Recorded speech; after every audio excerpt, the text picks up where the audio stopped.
Hi there, I'm Travis Schiess and I'm an architect here in Champaign.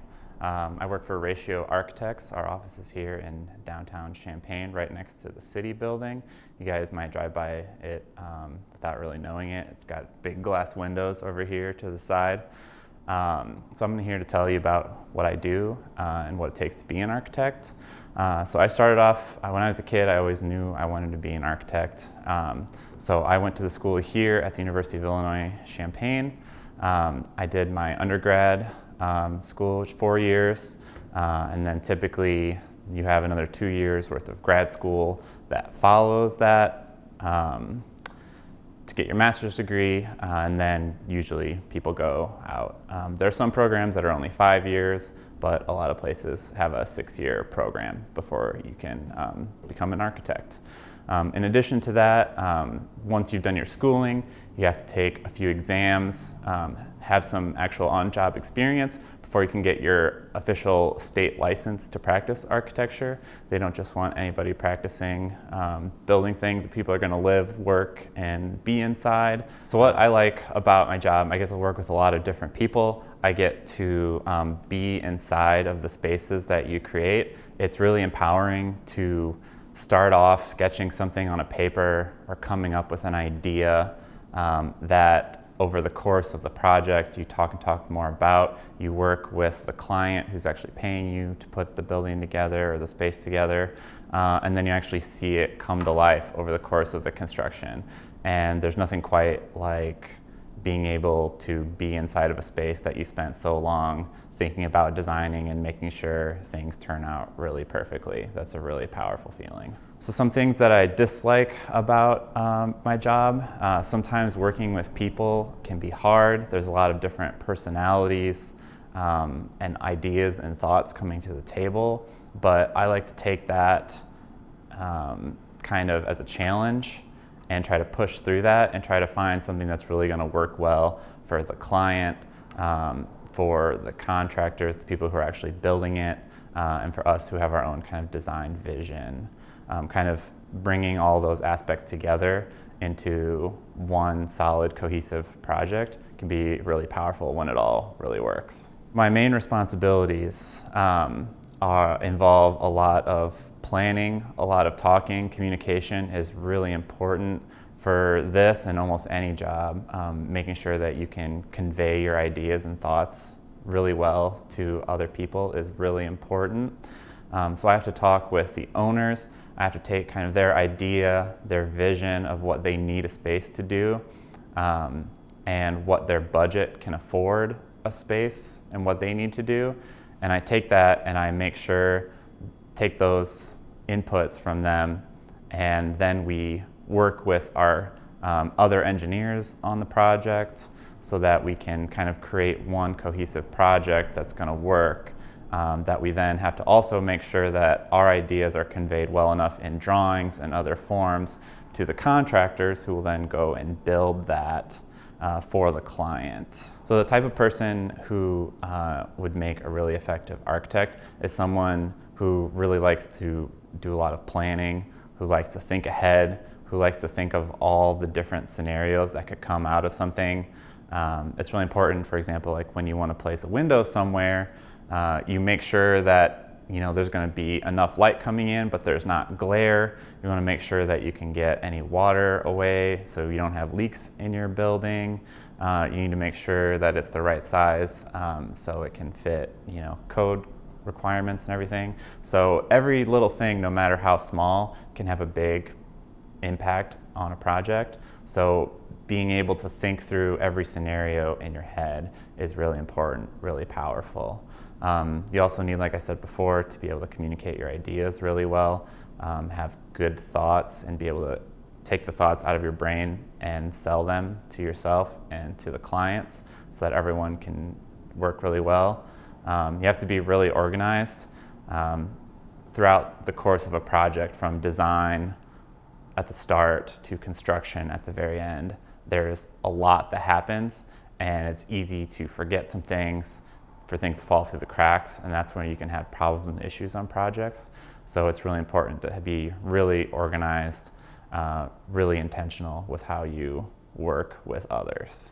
The salary range for a typical architect in the United States is somewhere between $50,000 and $120,000, depending on where you live. And that's if you're a licensed architect. People can be designers who aren't architects and who aren't licensed, and they usually get paid a little bit less. If you go up into more of the management side of architecture, there's a potential for you to make a little bit more, but that's a general range that you can be in. So ever since I was a kid, I was really interested not only in kind of like math and science, but also art and sculpture. So I think architecture was a great mesh of those kind of things.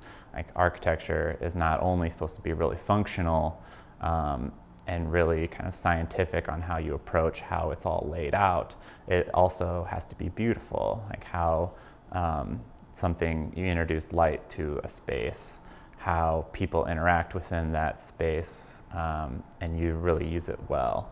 So I think that that's kind of what led me to architecture, is kind of melding those two art and science backgrounds. As we move forward in architecture, it's becoming more tech forward. We're using a lot more different tools. Back in the old days, it was just a lot of hand drawing, hand sketching. That's still really important, but now we're looking at other avenues to try to sell our ideas to the clients and to contractors to make the building work better. We're looking at augmented reality. Some of you might be familiar with Pokemon Go and other AR. We're using the same type of technology to show off buildings instead of showing physical models and building those, since those take a lot of time and money. We're trying to use technology to help that. We're also investigating VR, trying to envision buildings before they get built. Not a lot of clients and not a lot of people can look at a set of 2D drawings and really understand what a space means and looks like. Putting yourself inside a VR headset, however, that really can start to sell the impact of a space and really demonstrate what it's going to look like to clients. And then you can make decisions faster and get buy-in from them easier.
What you probably just saw, or probably seeing now, is taking a model and trying to use technology to our benefit here. Usually, 2D sketches are really great, but being able to sketch something in 3D is even more powerful.